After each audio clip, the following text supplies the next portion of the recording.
പണി പൂർത്തിയായിട്ടും പാലം തുറന്നു കൊടുക്കാത്തതിനെ തുടർന്ന് വ്യത്യസ്ത പ്രതിഷേധവുമായി യൂത്ത് കോൺഗ്രസ്. കൊല്ലം KSRTC സ്റ്റാൻഡിന് മുന്നിൽ നിന്നും ഓലയിൽ കടവ് വരെയുള്ള പാലത്തിൽ തേങ്ങ ഉടച്ചാണ് പ്രവർത്തകർ പ്രതിഷേധിച്ചത്.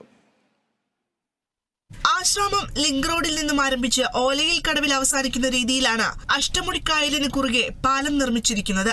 കിഫ്ബി ഫണ്ടിലെ 103 കോടി രൂപ ഉപയോഗിച്ച് 3ാം റീച്ച് നിർമ്മാണം പൂർത്തിയായി മാസങ്ങൾ പിന്നിട്ടിട്ടും ജനങ്ങൾക്കായി പാലം തുറന്നുകൊടുത്തിട്ടില്ല. തുടർന്നാണ് യൂത്ത് കോൺഗ്രസ് പ്രതീകാത്മകമായ സമരം നടത്തിയത്.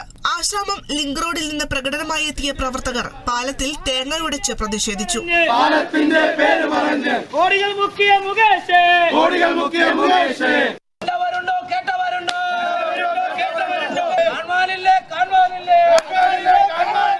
പ്രതിഷേധം യൂത്ത് കോൺഗ്രസ് സംസ്ഥാന വൈസ് പ്രസിഡന്റ് വിഷ്ണു സുനിൽ പന്തളം ഉദ്ഘാടനം ചെയ്തു. ഈ ലിങ്ക് റോഡ് പണി കഴിപ്പിച്ചിട്ട് നാളിതുവരെയായിട്ടും MLAക്ക് ഇത് തുറക്കുവാൻ തയ്യാറാകുന്നില്ല. MLA വിചാരിക്കുന്നത് ഇത് MLAയുടെ കീശയിൽ നിന്നാണ് ഈ പൈസ എടുത്താണ് ഈ റോഡ് പണി കഴിപ്പിച്ചിരിക്കുന്നത് എന്നാണ്. ഇത് പൊതുജനങ്ങളുടെ കരമടയ്ക്കുന്ന ഖജനാവിൽ നിന്ന് എടുത്തുകൊണ്ടുള്ള 103 കോടി രൂപ എടുത്തുകൊണ്ടാണ് MLAക്ക് ഇത്തരത്തിൽ ഒരു വികസനം ഇവിടെ ഉണ്ടാക്കുവാൻ സാധിച്ചത്.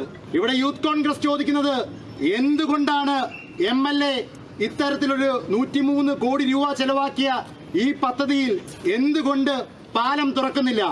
കേരള വിഷൻ ന്യൂസ്, കൊല്ലം.